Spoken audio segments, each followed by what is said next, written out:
Step into love like you've never been hurt before. Step into trust like you've never been burned before. Hello and welcome to Braveheart Conversations, where we learn the art of love through brave and compassionate conversations. I am Jillian Landis. and I'm Marie Wallace. And we are your hosts today.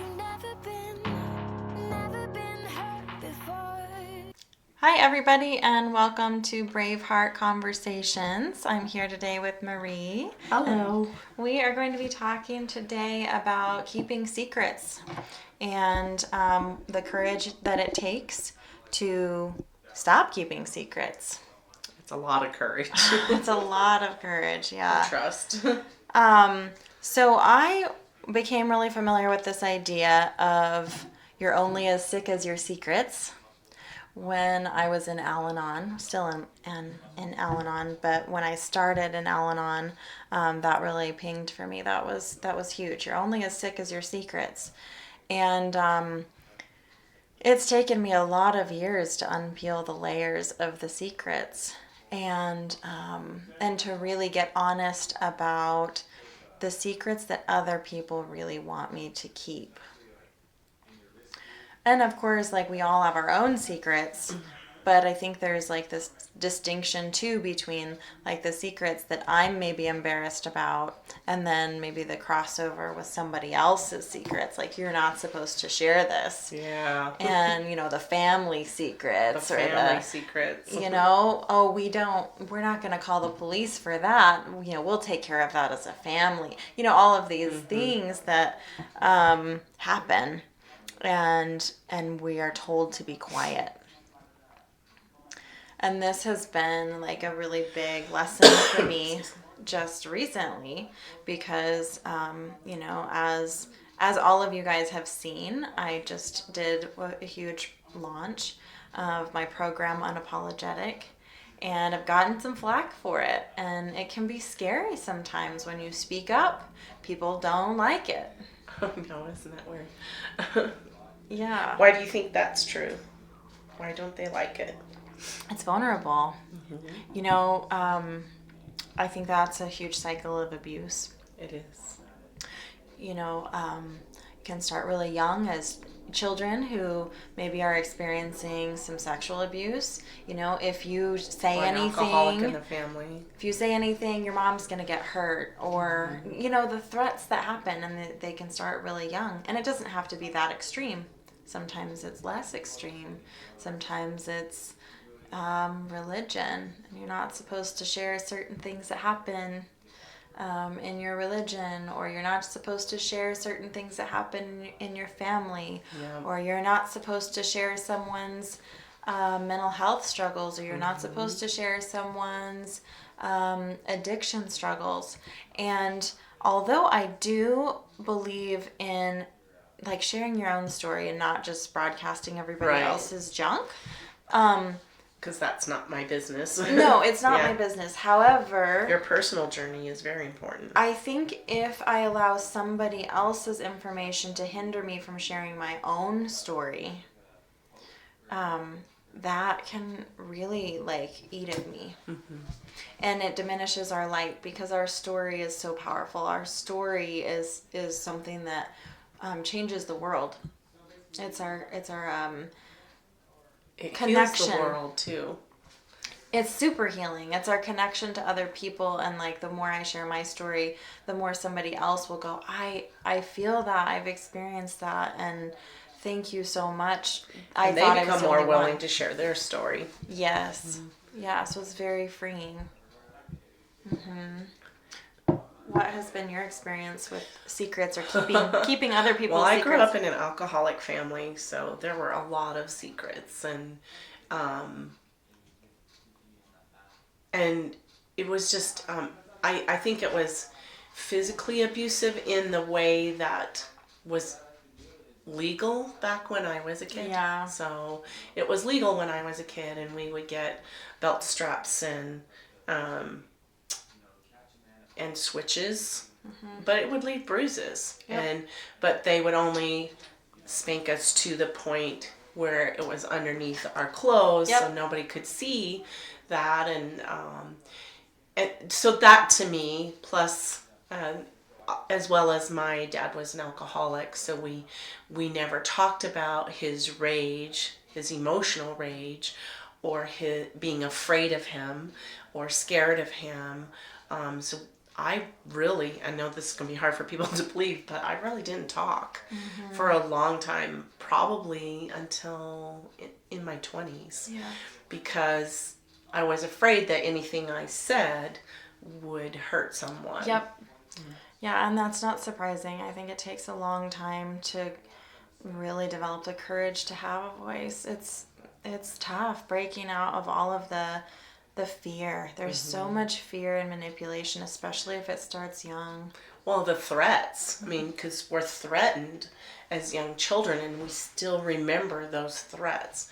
So even if a voice goes to a certain level, even if it's not intended that way, a lot of times if somebody raises their voice to a certain level, I find myself sometimes I have to really monitor that I'll shut down, being afraid that I'm crossing some boundary of someone. But I like to go back to what you said. It's so important for me to share my story and my experience because that's what frees other people. And other people can go, oh, and it feels more relatable. We don't feel so isolated that it's only happened to us. Yeah. No one else can understand because I'm the only one going through this. It feels like that because we are isolated a lot of times in those situations, and that isolation was intentional by the people that were perpetrating that, and still staying in isolation, just like you said, makes us more sick. Yeah, and I think it's a both and. Like, so to me, there's this element of somebody else's secrets that they don't want out, but then there's also my own shadow side that is embarrassed about it and wants to suppress it and deny it. So for me, like, there's childhood stuff, that shame, some of that was crazy. You know, my dad was a drug addict and alcoholic, left when I was young, and then there was a lot of religious extremism, and you know, we had the spanking kind of chaos. Like, we were spanked with a piece of conveyor belt, and you know, there's some of that. But then for me, where the shame and the shadow side really came in was when I got into a relationship with an addict and I started doing all of the nevers. All of the things I thought I would never do, the things that I judged other people for doing. Yeah. Right? So, you know, ending up staying in a relationship. Staying in a relationship that I knew was disrespecting me. Also, you know, taking care of a partner where, you know, they're not working and they're just kind of living off of you. That's not something you're ever going to do. I did that too. And then, like, I can remember, you know, he would steal from me, and I had massive credit card debt. That was another never. I was never going to get into debt. But I was allowing somebody to steal from me, and so that was racking up, and there's a lot of shame that's built inside of us for that, because how could we allow that? Totally. How could we let this happen when that's not one of our values? But it conflicts with the other value of loyalty and unconditional love, and we've talked about this before. And the loyalty, we talked about that too. And so it's a conflicting value, and so here we are juggling two values. Which one wins? Yeah, and this is where I got to get really clear that, like, I can be unconditionally loving, but From loyalty 10 is feet away. earned. Loyalty is earned. So I don't have to feel bad about breaking loyalty with someone. And I can love them for the rest of my life, knowing that their presence in my life is not healthy. But, you know, I want to go back to some of those secrets, you know, some of those nevers as we're doing them, you know, having a partner that's struggling with addiction, you know, going out and messing around with other women or whatever is happening, like, it's shameful. It's embarrassing. And especially if you're not ready to get out of it. Like, so you have all this judgment of, like, I'm allowing myself to be so disrespected. And a lot Or of I times, try harder. I try harder Right. to be, because if I was only a better partner, then of course if they I wouldn't. only loved them enough, then they would be great. Yeah. Yeah. Yep. Totally. If I only love them enough. No, it doesn't work that way. Yeah, there's that going on. So then there's more shame.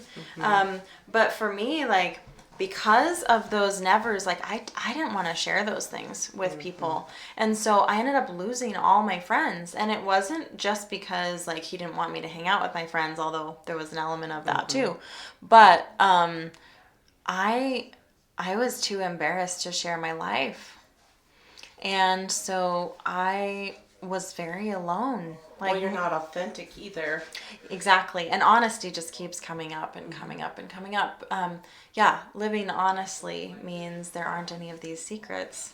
So it was really empowering for me when I did end up in Al-Anon.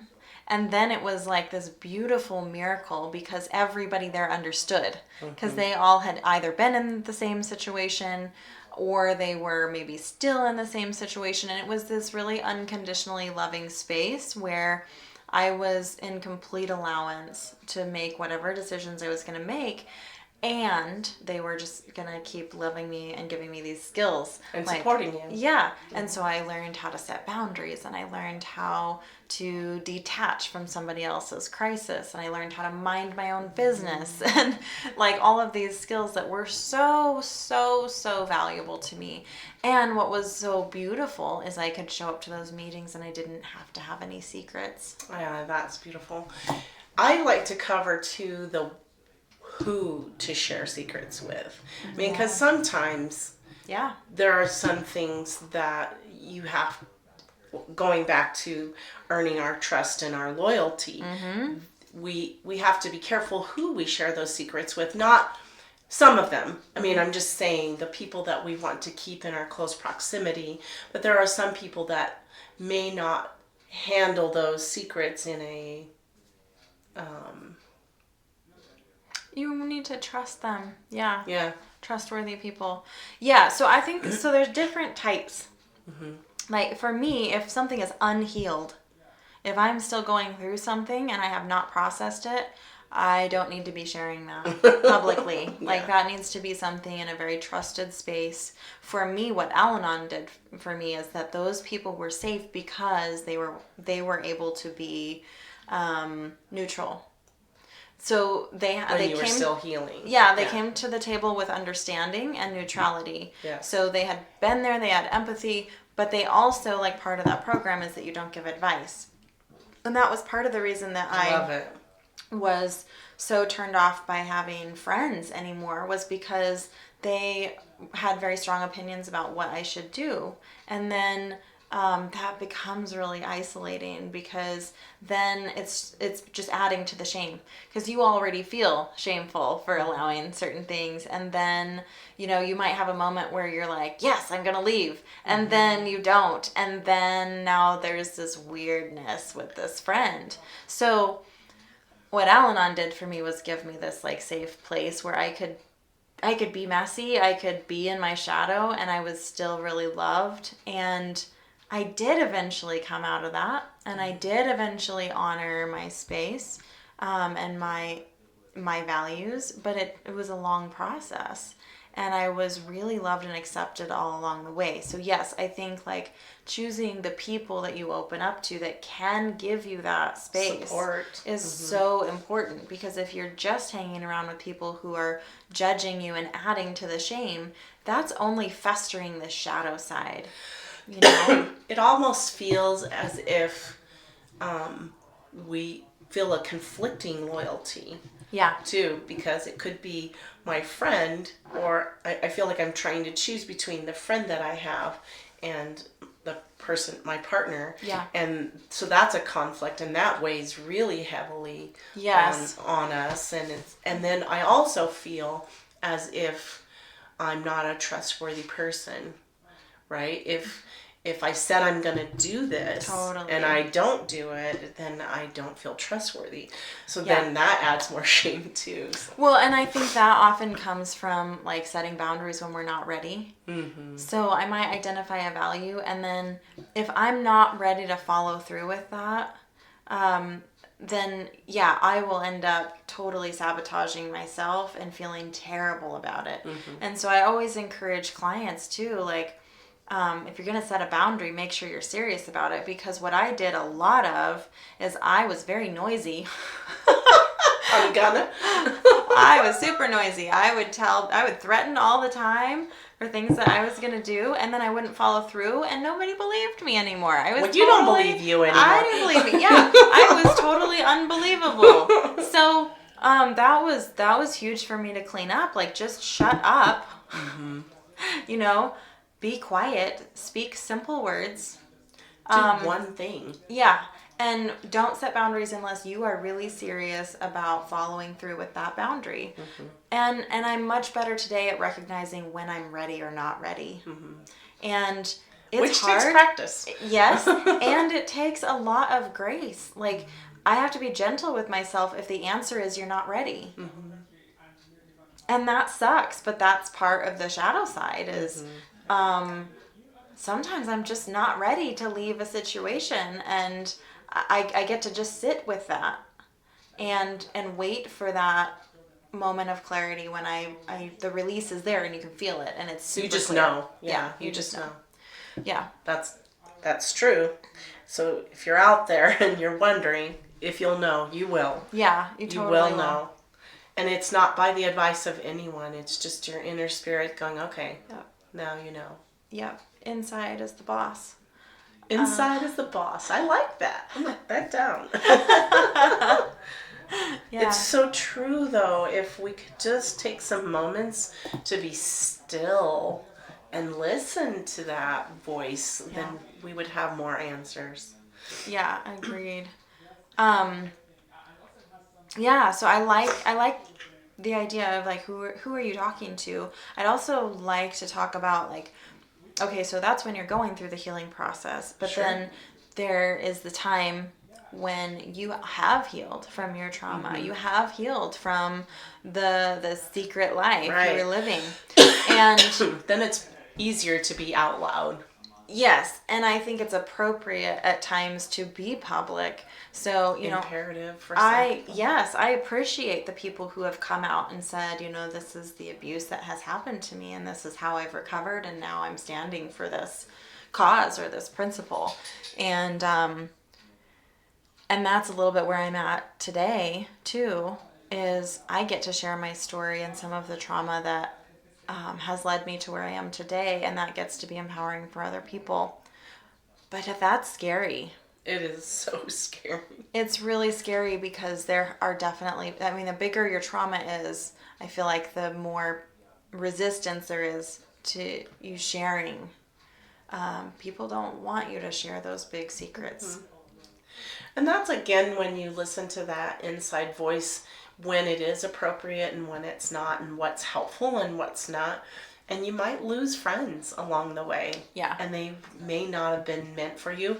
Or like we've talked before, they may be the friends for that season. Mm-hmm. And in this new season, you'll have the new friends that will resonate and get you. Mm-hmm. But then you're becoming more and more authentic. Yeah. And the friends that you are gaining are more and more people who are becoming more authentic as well, and they resonate with the message because they know what it took to get that courage to say what you needed to say. Mm-hmm. Yeah. Yeah, I think I appreciate the people who have gone down in history that have stood for something despite big waves, despite big resistance. Mm-hmm. You know, shut up, be quiet, sit down. Yeah. I mean, that's a huge energy and, power. We wouldn't be able to vote now. Right. Or have a bank account or a thousand other things for all those people that stood up and gave a voice to those that didn't have one. But I also want to like recognize the, now what I identify as the whiny bitch voice in my head that's so good at rationalizing. Yeah. So good at rationalizing why maybe it's not a good idea to share, or, let's be a little more reasonable. And it's so easy to justify and talk ourselves out of it. Or just surround ourselves with people who will do that for us. Mm-hmm. Well, maybe you should just cool it for a little while. Maybe you could revisit talking about that in a year, and it'll be a little bit easier. Or like I've had these things said. Yes. Or I have too. yeah. Maybe you could just change the wording a little bit. Maybe just water it down a tiny bit. And this is what we do. This is the compromise. This is the little fear voice that's like, just tone it down a bit. No, don't fucking tone it down. Don't. No, because it's empowering. Mm-hmm. Because when I share my story and when the resistance there, it's even more powerful. All the more reason. And that's the thing. So this last week I had some big resistance come up, and I actually had a lawsuit threatened because they want me to be quiet. Mm-hmm. Sit down, shut up. You know your place. You don't talk about the secrets, right? Mm-hmm. And at first, like I was in tears. I was crippled. No, it's all the stuff that comes back, all the triggers. Like, I don't want you to control my life anymore. And so what came up for me was like, no, this gets to be a win too. I'm shaking the cage enough that it scares you. And I'm not going to back down because of that. It also heals you at the same time when you stand up. Yeah. Each time you stand up, you're going, oh.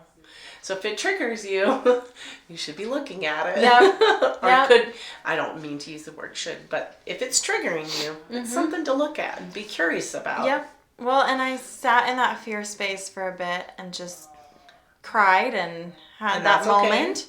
And then I just felt that power of like, no, like this is good too. Like, okay, bring it. And then, that gets to be part of this story. And that's something that is valuable for any other, woman or man or whoever that's walking through a similar journey. Because all of that shadow stuff that we just talked about, all the nevers that I did, I get to share those things now.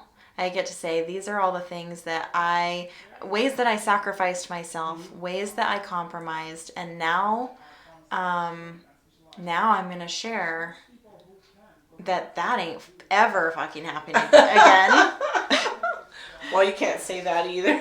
No. Sometimes there's degrees of, there are certain steps, but there are certain degrees where you go, oh, I get to look at that again. Well, yes, but I get to trust myself today that today I'm very aware of what's honoring and dishonoring, and I'm really standing in uncompromising honor in myself. Exactly. So whatever relationships come my way, I get to stand in that. Whatever relationships come my way, I get to trust. I have really built the boundary muscles and the detachment and the self-worth. I've built those things. And it gets easier. Yeah. It gets easier and easier. And then you also get to a point where you don't care if somebody doesn't like it. You just go, oh, well, I'm sorry you feel that way. Yeah, or maybe you're not a match. Okay. Maybe you're not a match. Exactly. I think the other thing that you said is when you're living out loud like that and you're saying what you went through, it also builds an awareness for others who may not yet see that. Yeah. So it's building so it sort of names the feeling that they might be feeling, and they're like, oh, that's what I'm doing, so that they're able to more clearly concentrate on that piece that's the healing piece for them. So I think being out loud like that also just builds an awareness. Yes. It's like, oh, okay, that's what's going on. I agree. Yeah, because I wasn't super aware that I had a bunch of secrets. I just knew I didn't have any friends anymore. I knew I was on antidepressants because I thought maybe a pill would fix the feelings. Yeah. Yeah. And Sooner or later we have to face it. when I started like you said, facing the sick secrets, as our secrets. Yep. So when I got out of that isolation and I started sharing, and that just helps with, when other people can validate for you. Yeah, that's not very honoring.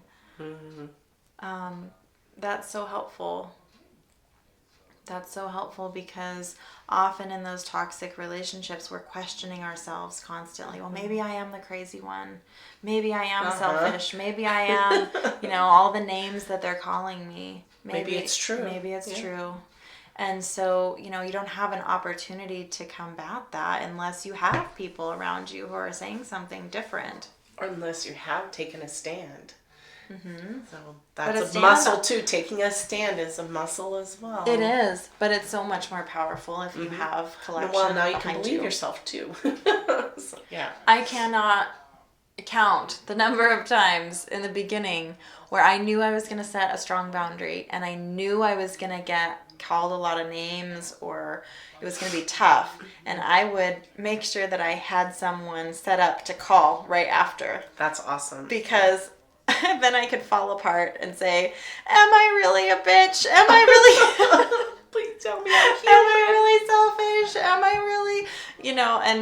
And that was so, so helpful. Because, you do, get caught up in somebody else's perception of you and their identity. Their perception of you becomes your identity. Yeah, that's so true. Yeah, and I think that plays into this whole secretive narrative is, somebody else starts to get the control of who you are. Because I'm giving my power away. Totally. Yeah. But I know there are people sitting out there that are living a double life like I was, where I was, because, I talked about the first relationship where I was super isolated, but then I just left a marriage where I wasn't isolated. I was very active in Al-Anon. I was very active coaching, and I had a flourishing social life. I had friends. I had great coworkers. And I did really choose to live my life, focus on me, despite whatever was happening at home. But then at home, things were really rocky. I never really knew, there were times where it was super loving and super happy and stable. And then there were other times where I'm tiptoeing around and do I need to go home and then decide maybe I'm going to leave again? Maybe I'm not going to stick around for a little while. Do I need to just kind of find a room where... there were times I was so frozen, I didn't even know I could leave. Isn't that... that's... I've been there where it's oh yeah, I can leave. But it took a long time for me even to be able to say, give myself permission to leave a situation like that. Or hang up on someone who was being abusive to me. Yes. I can't hang up on them. Yep. But of course you can. What are they going to do? Because there's a rule in your head that says you can't, and you're just going to break the fucking rule. Exactly.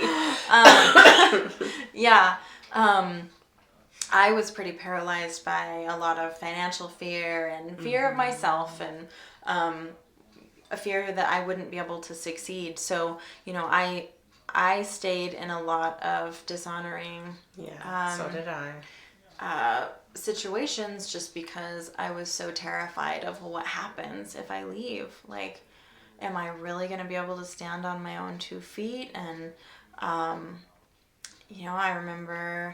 I remember many nights not being able to sleep well because, I know that at 2, 3 in the morning, there's going to be chaos and I'm going to get woken up and I couldn't wait I've been there until, too. 5:30 in the morning when I could get up and go to the gym and escape and it'd be peaceful again. And then have that double life where outside of home, everything is happy and I'm celebrated and loved, and then you come home to something different. And I know that there are other people out there that are experiencing similar things. And the perception of me before was that I was living a perfect life and everything was great. And so those secrets get to come out now. And here's where it is empowering, and I know it's empowering for other people to hear that, because when I share that, other people who are possibly living those same stories get to own them and know that there's a safe place to share them. And since I'm on the other side of a lot of that now, your relationships are such good quality. Mm-hmm. The relationships are a lot deeper and a lot more loving and more caring, and it's so empowering not to have those secrets. And then you do have that love of your life, and it is real. It's not a double thing, right? You can go, oh, someone knows everything about me, all the garbage, and they love me anyway. Mm-hmm. And that's the support that you're looking for, and the support that you deserve, and it is honoring.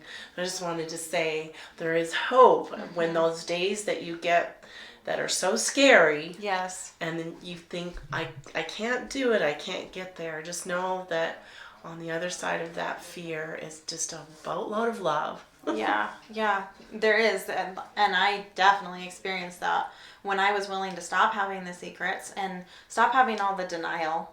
Yeah. Because I just wanted it to, if I just waited out long enough, it'll go away. It'll go back to normal. And man, I stayed in that for a long time, and that was stressful and super chaotic. But when I did finally decide to jump, I mean, I had so many women who handed me mm-hmm. their garage door code and said, I don't care what time of night it is, like, just come. Yep. And I got to test that out too. And they're for real. They're for real. Yeah. And when I needed to move, people showed up to help me move. And when I needed a shoulder to cry on, people were there to listen and to comfort me. And when I needed people to help with, oh my gosh, I was renovating my house, and so many things, people showed up. They do. And jobs showed up, and everything I needed showed up. And I was so terrified that I wouldn't be able to do it on my own. And I wasn't able to do it on my own. Because I didn't have to do it on my own. We're a community. Yeah. I had... The universe totally showed up for me as much as I was willing to show up for myself. And as much as we're willing to ask. Yes. Yeah. I had to do a lot of receiving. Uh-huh. I got to do a lot of receiving.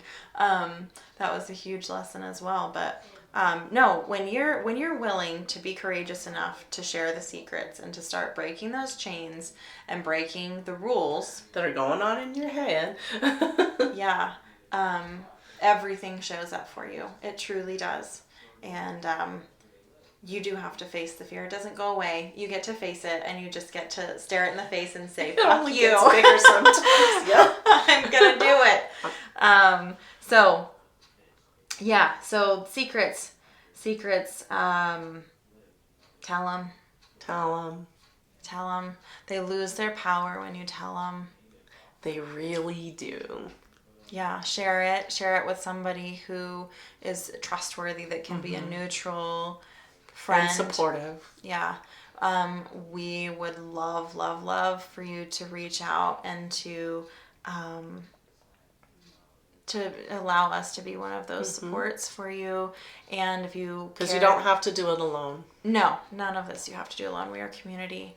And if there's something that you want to discuss, questions that you have, we would love to address mm-hmm. those things on our podcast as well.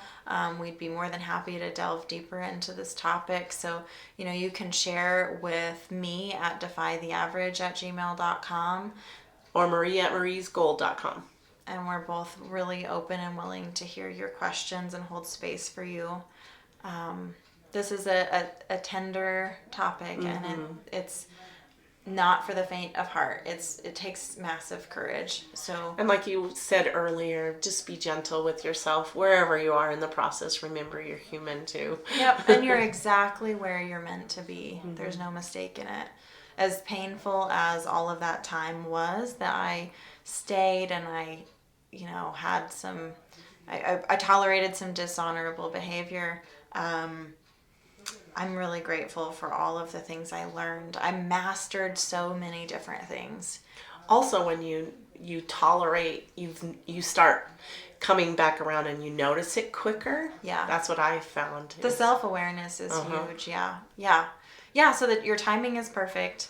When it's time for you to leave, you'll know. When it's time for you to change a relationship or just change the dynamic. It doesn't always even mean leaving a relationship. Right. Sometimes it's just setting different boundaries. Sometimes it's just and holding them. following through with your boundaries. Sometimes it's changing a physical space, having a separation, or just putting different parameters on how you interact with a person. But let's talk more about Let's do it. that another time. So secrets, share them. We Thanks love for being you. here today. We will share more time with you next week, Thursday. Check in with us again, and I hope you have a phenomenal week. Bye-bye. Bye-bye. Tries